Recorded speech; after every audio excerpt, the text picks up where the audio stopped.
अब डोलिया ससुरा में रुकी। सुन पगला मन करना दुखी, अब डोलिया ससुरा में रुकी। तनी न मोहलू खुनवा रोवैलू छछन ताते परान।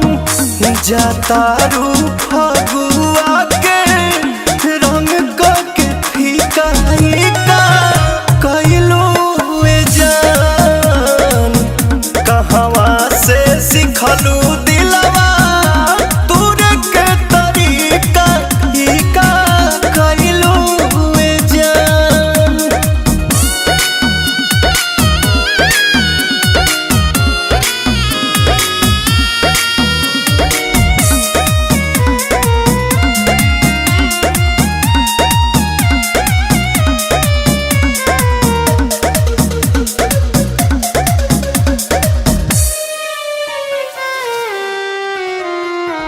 आज तू भला ही बिछड़ा तारू, कालू ले रहलू कोरा में।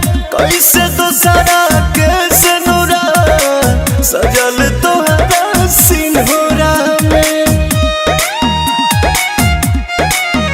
मजबूरी रहे सना खाके कहा ताने कसम। दिलवा तू खइलू प्यार के भुलैलू तुरलू सब अरमान।